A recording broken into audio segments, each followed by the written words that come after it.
Seems to me there's two problems. One is the leverage or too much debt problem, and the second thing is a failure of leadership. So I'm going to address my first question to Professor Geanakoplos. As a practical matter, how do you implement the debt forgiveness on mortgages? Especially when it seems like many of those mortgages are been cut apart and put in CDOs and no one knows where they are. That's number one. So if you could tell us on a practical basis how you can do that. And the second thing is, what stands in the way of that policy being enacted? So that's a question for you. And then for President Levin, my question is, given that there's a failure of leadership among politicians, is it possible for universities to step out in front of the issue and take a leadership stance? People like Ken Rogoff, people like the professor at Columbia and so on, and try to speak above the political fray, above the failure of leadership in Washington, in a coordinated voice, and say, these are the policies that really must be done. Because I fear that if we don't do that soon, we've lost 3 years already. We really could have those 8 million people in the streets with serious social repercussions on the country. So those are the two questions. John? Okay. A very nice question. So the housing, the mortgage market collapsed in January 2007. Your CDO, subprime mortgage market, the triple Bs collapsed in January 2007. So that's 5 years ago almost. So we've known for 5 years that there was going to be a tremendous problem in housing. It's not that it happened yesterday and we haven't figured out what to do. 5 years have gone by. That's why the problem's gotten so bad. So one of the things, so the problem is precisely what you suggested. These mortgages, and especially the subprime ones, are all securitized, so the actual lenders are the different bondholders. And the only person with the right, the contractual right, to write down the principal, to reduce the principal, is called the servicer. And the servicers simply haven't done it. Virtually not a single loan, subprime loan, has been written down. The principal is written down. They've written the interest rate down, and those loans have redefaulted. 75% of them redefault, within the next year. So they've written down the 70, depending on how much they wrote it down. But anyway, huge numbers of them redefault when they write down the interest because the guy still owes much more. So the bondholders would like the principal written down because they'd end up with more money, but the servicers won't do it. Okay, so and I'll explain why in a second, but what I proposed, the practical solution I proposed 3.5 years ago almost with a former law student here named Susan Cognac, who's a professor at BU, we proposed that the government go out and hire a bunch of local bankers, like a few of them in New Haven. All the subprime loans in New Haven would be sent to these local bankers, and they would have the job of modifying the loan in a way which would make the most money for the lender. Not to help the borrower, the most money for the lender. And probably that would mean writing down the principal. And so they would take the decision power away from the servicer and put it in the hands of a banker whose job was to make money. And then you'd have to give incentives to these bankers to do well. You'd have to compare one guy's performance against another guy's performance. So why haven't the servicers written down the loan themselves? If they cut the principal in half, they cut their fee in half. They have to figure, the most important reason is you have to figure out how far to write the loan down. You have to know what the house is worth now. You have to get an appraisal. You have to go look at the house. You have to talk to the guy, see if he can pay the reduced amount. That means hiring staff. They don't own the loans. They don't get any money themselves for having done all that work. It's just a big expense to them. They don't want to go to the expense. Maybe somebody will sue them if they write down the principal. So, and worst of all, they own the second loans. So if you write down the first loan, there'll be tremendous pressure to write down the second loan. And they don't want to write that to zero, which they probably have to do if people got in the habit of writing down the first loans. They want to keep their second loans and hope they get paid. So if they write down the interest on the first loan, maybe the guy will pay the second loan for a while too. So the servicers don't have the incentive to write down the loans. The banks who loan directly don't want to recognize the losses right away. And because of that, it's not happening, even if it would be to their economic advantage. So 3 years ago, it would have been a tremendous economic advantage. Now people have been in their houses for 2 years without paying. They've already ruined some of the houses. So the advantage of writing down the principal has partly been squandered. But still, it's a good thing to do. It would have been a great thing to do 3 years ago. Just to address your question, I think the question is, can't be, how can universities take leadership on this? I mean, it's individual economists. I mean, we're not going to take a position. First of all, you can hear that we don't agree on every little detail, even amongst ourselves. But I do think that many responsible members of the economics profession have been addressing this issue and publishing in popular organs as well as technical work. I mean, Bob has written frequent columns. John has written columns. Ken Rogoff writes all the time. Paul Krugman may be a little shrill in the way he expresses things, but actually he agrees with an awful lot of what's been said here on this panel tonight. Martin Wolf writes for the Financial Times, you know, twice a week. I mean, almost always on point. So there are intelligent voices out there in the public domain. The plaintiff cry is, how do we make them heard, or how do we get the politicians to actually listen? That's the hard. Over here. I thought it was great, Professor Geanakoplos, that you focused on leverage, and you know, an aspect of this is that, you know, we had this big bubble, and to have a bubble, you need to have easy money, right? And where does the easy money come from? Well, a lot of it comes from China. So a great move that Yale has made recently, I think, is to bring Stephen Roach here. And there's been this sort of, through the press a little bit, not lately, but Stephen Roach and Paul Krugman have sort of gone at each other a little bit about China. And so I'd like to put you on the spot here, you 6 economists, and say there's this question right now. I think if I'm correct, there's a bill in the Senate to put tariffs on China. And Paul Krugman, I think, would say that you know, it's good because they've been manipulating their currency, whereas Stephen Roach says, don't blame the Chinese. The problem is that Americans don't save enough. And so I was wondering, you know, where you come down on that, and for all of you, should we put tariffs, you know, should we put the tariff on China? And you can maybe speak more broadly to the question of the role of the U.S. As the dollar is the world's reserve currency, and these kind of things. Want me to go? Go ahead. Well, I am a little bit in the Steve Roach camp there, that blaming all our troubles on the Chinese, I think, is a little bit too much.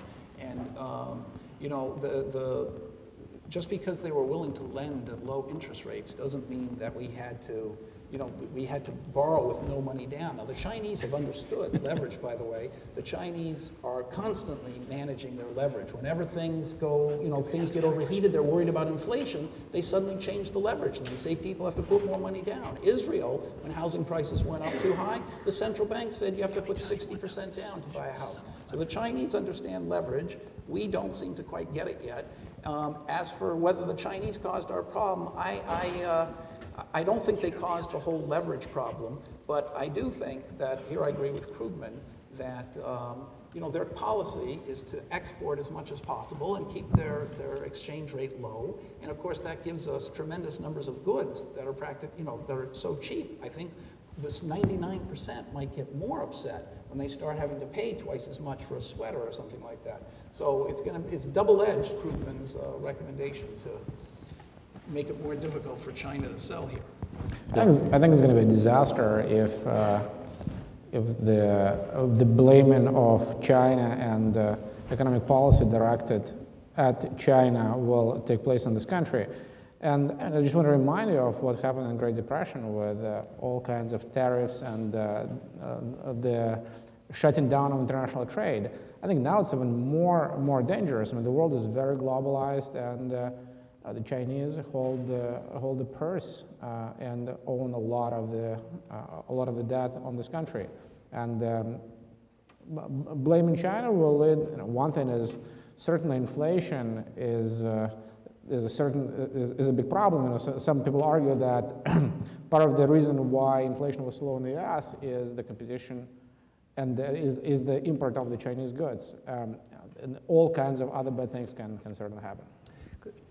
Just a word on that. So the natural instinct of an economist when you see someone wanting to put a protectionist measure on is to say it's wrong and it's economically ill-advised.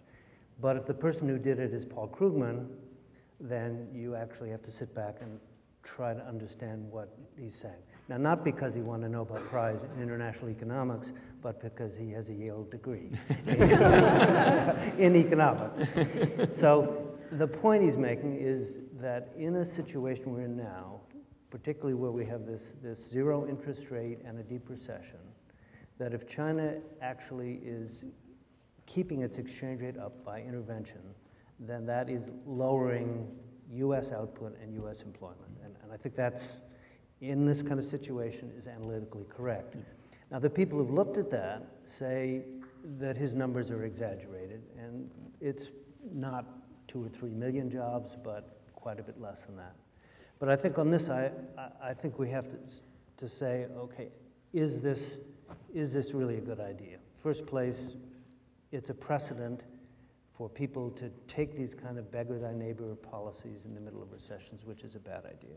It overlooks the possibility of retaliation. It overlooks the fact that people can do this to us the same way we can do it to them. It overlooks the fact that for 60 years, we've been really in the vanguard of trying to promote a free and open trading system, and it's going in the wrong direction. So the president has not been very clear on this. The Republicans have been very clear, and the Democrats have been very clear on the wrong side, and I think we're going to pick the wrong side. I think even though it might create a few jobs, it's not the right way to create jobs, and it's a very, very bad measure. And just one footnote to that. Actually, Professor Nordhaus said it's analytically correct. It is in a model with 2 economies. But in a model with many economies, it's not necessarily that correct in terms of magnitude, because if you did put a 27.5% or a 32% tariff on Chinese goods, it's not clear we're going to substitute American goods for the Chinese production. We might buy the goods in Thailand or India or some other country and still import them, and you wouldn't see a big impact on job creation in this country. Okay, well, I think we're on this side. All right. It seems to me that this protest movement is, it's been called unfocused, but it's exactly the opposite. It's perfectly well focused on jobs and redistribution, and everyone more or less agrees about jobs and the creation of jobs. Everyone here, everyone on the Republican side, who may be here too, agrees that there need to be job creation. And it seems to me that the problem is that in 5 years of looking at the obvious, or 4 years, the policy prescriptions can't get it done. Giving corporations huge cash infusions in various forms doesn't get it done. We have a potential liquidity trap. We have any number of other symptoms of a declining empire. And shouldn't the question be not how do we get back where we were, but how do we manage the decline, and what would that look like?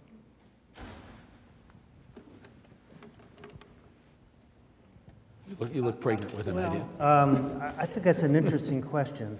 I think that the long-run question of how to manage decline, and with all the overtones of national security and cyber attacks and what else, trade flows and so on, is a really big one.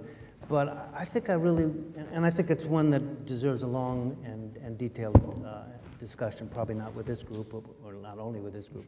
But I think the issue I would really like to focus on are these 2 issues of the fact we have these millions of people unemployed, and that is not because of America in decline. That's because of some monetary and housing shocks and so on, and how we're going to get those people back to work, and also how we're going to do it in a way that reverses the growing inequality. I see those as, in a way, sort of as statisticians say, orthogonal to the decline issue. The decline issue has to do with a whole number of things having to do with our interventions abroad, the monetary system, and so on. But managing, I think any of the proposals here about getting us back to full employment actually would not really have a big effect one way or the other on managing long-run decline. Yeah. The big problem that we're facing is the rising income inequality, and some of the most important things we can do now are to manage that somehow. Some things we've done in the past have been constructive. We created in this country the Earned Income Tax Credit, which gives very low-income people a credit on their taxes, which helps them manage this difficult situation. A former Yale professor, Ned Phelps, wrote a book called Rewarding Work, in which he argued that we should give more subsidy to low-income, low-wage people. The Earned Income Tax Credit does that, but it does that only to a subset, married with children, and it actually lowers the wages of, has the effect, he argued, of lowering the wages of people who weren't in that category.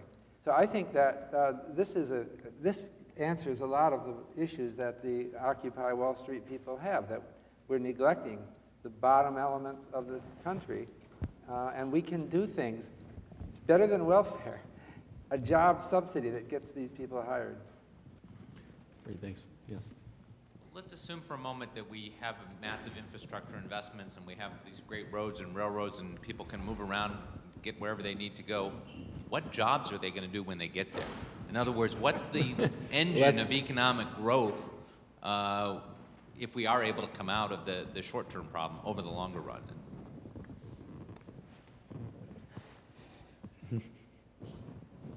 Well, Go well, ahead. I mean, the fundamental problem we have, John was talking about a legacy of the crisis, which stays with us in the form of balance sheets that are off. But beyond that, there's a problem of loss of confidence.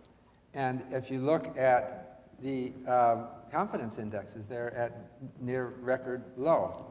So for example, the University of Michigan has a question that they ask about whether you think there will be widespread unemployment or depression for the next 5 years. And that's at the lowest it's ever been. So people think that there's something bad happening, and that becomes a self-fulfilling prophecy. So now the idea is that these things, we tend to get our confidence back. We realize this is a great country and that there will be new innovations and new products, but it takes time. And part of the motivation for a Keynesian stimulus is to help accelerate that. But past depressions in the United States, the depression of the 1830s, the depression of the 1870s, the depression of the 1890s, all resolve themselves without any fiscal stimulus policy. And so we're only talking about, I think this crisis will come to an end. We've been maybe too negative here. Our confidence will come back, and American ingenuity will produce new products, and we'll have demand for them. Yeah. But those recessions that you cite, all that we emerged naturally from, all started with the ratio, for example, of private debt to GDP far, far lower, and public debt to GDP far, far lower than where we started this one. We'd never been above 250% of GDP, and we started this one at 360% of GDP, sum of all private and public debt. And the public debt, by the way, was a little teeny piece of this. It was 300% private debt to GDP. It's hard, you don't work out as easily with that much overhang of debt.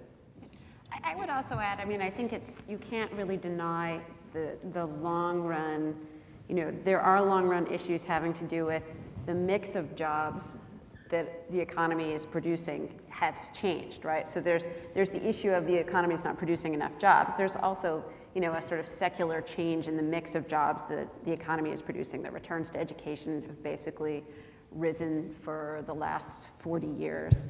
And, I think there are dislocation issues that come from a mismatch between, temporary mismatches between the characteristics of the workers and the characteristics of the jobs.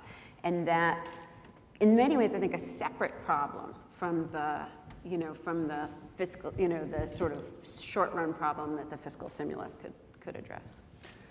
I think this is a very interesting question, and one that's very troubling to many people. And it's the thing that the point Judy just raised, and the issue of when we get off the train and we build all these things, are there going to be any jobs there? This is something that has been troubled Europeans quite a bit. And I mentioned earlier the work sharing idea, that somehow there are just not enough jobs. We're not going to know what to produce. This comes up every deep recession and every deep depression, that people say that we just are not going to have enough to do. I think the lessons are, there are lots of things. There are lots of things to do, and there are lots of things that people want. And if you look at the job markets, actually until the last year or two, there was not a growing mismatch between job vacancies and across industries and job opportunities. It looked as if there always is mismatch, but it looked as if it wasn't growing over time. It looked as if the slow matching up of workers and jobs was continuing as it usually does. I mean, my own sense is there are lots and lots of things that this economy, if the demand were there are lots of things that people want. There are lots of things that, not just state, not just local, not just federal, private as well, education. Lots of people still want houses. Lots of things. So I don't see that there's either a lack of job or a really serious mismatch. I just see it's really a lack of demand at the present time. I'm glad that Bob actually mentioned the recessions and depressions other than the Great Depression. And I think Great Depression is a good lesson for what may happen following this Great Recession. And at least there is one view among the economists that argue that the FDR, in fact, prolonged the Great Depression, and the economy would have probably snapped out in 1933. But instead, we had essentially a decade of lost growth until 1939. And we've seen all of the similar things, huge investment in infrastructure. We've seen all kinds of policies which at that time were completely new, and I'm just afraid that this Great Recession is going to generate again such a massive change in the involvement of the government and the economy that we're going to be below trend for the next 10 years. But not the depression policy of keeping wages up. That's not happening. That's what Ohanian, I think you're referring to Ohanian. And so Ohanian and Ohanian is one example. But one can think about many things. And John talked here about the financial factors. I just honestly don't see that much evidence that the financial factors had just that much of an impact on the economy. Think about all the financial frictions people talk about. Even at the height of the crisis, the firms could have financed, 90% of the firms could have financed their investment just out of retained earnings. And if they don't pay the dividends, and it's just not there. I don't think it's in the data. I think just one more thing on the Great Depression, because it really was different from the earlier ones. And the frightening thing about the Great Depression is that what got us out was a fiscal stimulus of about 30% of GDP in the form of World War II. And until that came along, basically, there was no sign at all until the rearmament of 1940 that we were getting out of the Great Depression. So that's a kind of frightening thought. It's even more than the Chinese stimulus program. But it only happened once. What, that Great Depression? That long a depression. That Great Depression only happened once, yes. Right. I think I'm mindful of the time, and so I realize there are some questioners lined up, but why don't we just take one more from each side, and the rest of you want to ask us questions afterward, you may. So let's go right Hi. I'd like to focus on a looming global issue. How do you see a potential Greek or Italian default affecting the U.S. economy and job market? Good question. Greek default? Yeah, go on. The Greek on our panel will, the Greek American on our panel will answer that question. One of my co-authors is Heracles Polymarakis, is one of Papandreou's chief economic advisors, and I said, at the beginning of the crisis, what's going to happen in Greece? And he said, we are too small to fail. So,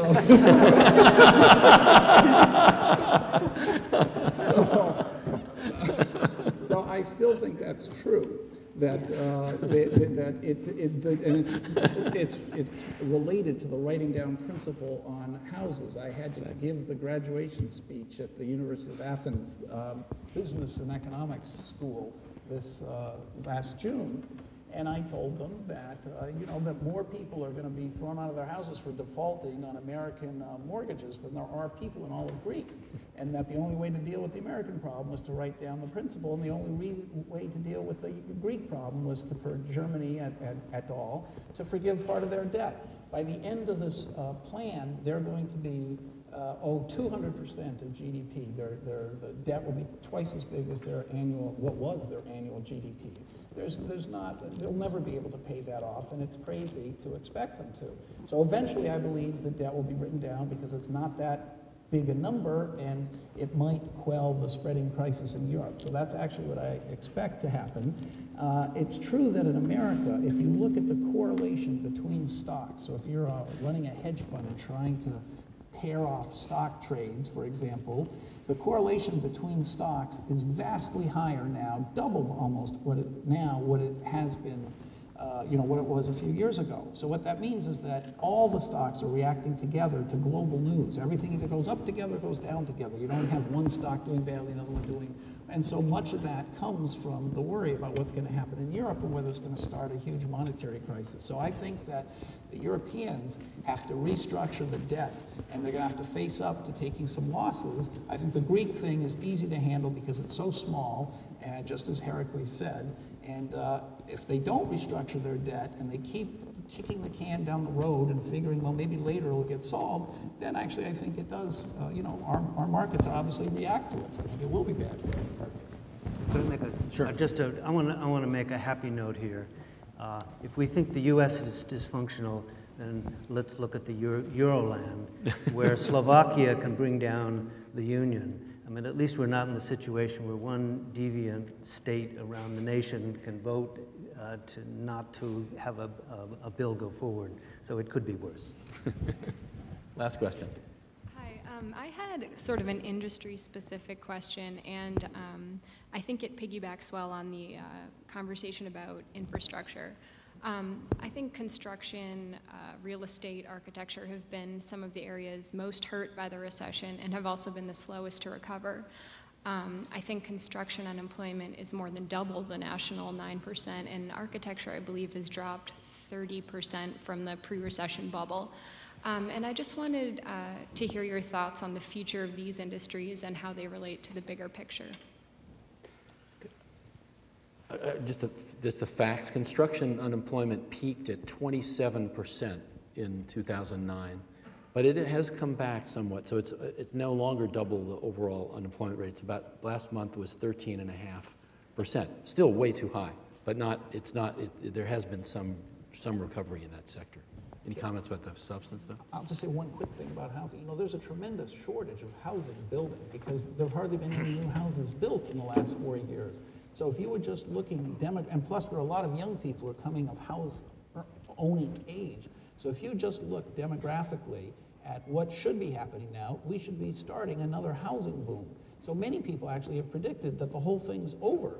But the trouble is that the housing prices are still being held so low because all the speculators and builders, they understand that there are all these people going to be thrown out of their houses and all these old houses put on the market, so the housing prices can't go up, and so there's no incentive to build new houses. But all the elements are there for a renaissance in a tremendous resurgence in housing construction, because we have a shortage of housing, not in terms of recently built houses. We've hardly ever had so few houses built over a 4-year period. It's really dramatic. Yeah. I think you are a little bit enthusiastic there about this resurgence in home prices. Well, I do a collection of survey data on attitudes toward housing with Chip Case, and we found that general optimism about the housing market has been steadily declining since 2005. And there's some, we went through a major cycle. It was the biggest housing boom in US history between 1997 and around 2006. And it's been going down for a long time now. I remind you what happened in Japan. They had a housing boom and a stock market boom in the 1980s. The housing market peaked in 1991, and then it declined for 15 consecutive years, lost 2/3 of its value. Then it picked up in 2006, and people thought, this is the boom coming back, right? But then it started going down again. So it's not obvious that these housing booms are historically very rare, on such a national scale, very rare phenomena. And it sounds plausible to me that we're not going to, I'm not saying for sure, but we're not going to get out of this one. And we shouldn't have the idea that the next boom is right around the corner. Well, maybe you didn't say that. There's a legitimate difference about how effective a write-down of underwater mortgages would be. I think that's you're certainly right that the current attitude. But even so, we never had a boom as big as this. That's right. It was a rare event. I see. So the Depression was a very rare event. I see what you're saying. 4 years of decline may not be enough under any assume it's going to happen again. Yeah, fair enough. Can I just say something that fits her question? The idea in the jobs bill that Obama had was retrofit a lot of schools, okay? And just recently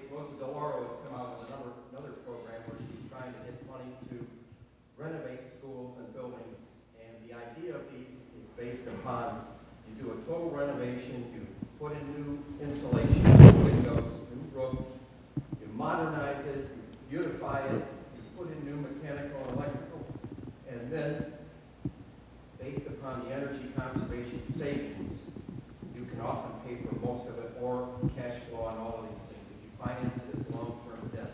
So I think that might be one of the markets that these things are available, and I don't think the government, it's a shame Obama hasn't really focused on it at all, or nobody's talking about it at all, but I think that is a real thing that we should be looking at. Having done a lot of renovation at Yale with energy retrofitting, there's certain things you're definitely right about. I mean, putting in new windows that are energy efficient has a very positive payback. Definitely pays off. Some things are less or more problematic, and if you get into, I will also tell you from Yale's experience, comprehensive renovations of buildings, I wish they did pay for themselves. They don't. But specific targeted energy-saving renovations, many of them do. It's a very good point. I don't want to disagree, but I just do want to remind ourselves that the construction industry is a pretty small part of the overall economy. And even though it's extremely depressed, even if it were to bounce back 50% of the way, it's down over 50% in terms of the total construction expenditures. Even if it were bounced back, that would be only a small fraction of what we need. And if you think of it, that makes sense, because if construction's only 3% of the economy, then you've got 97% that of lots of other places where there are workers who are unemployed and there are jobs that are unfilled. So I think we can make some movement in the construction area, but that's not going to solve very much of our overall problem. Well, if we're really putting money to unemployed construction workers, some of us would argue, at least from intuition, that the multiplier is more than one. Okay? So you get a little bit of bang. I think it's been a great discussion. I want to thank the panelists. Thank the very engaged audience.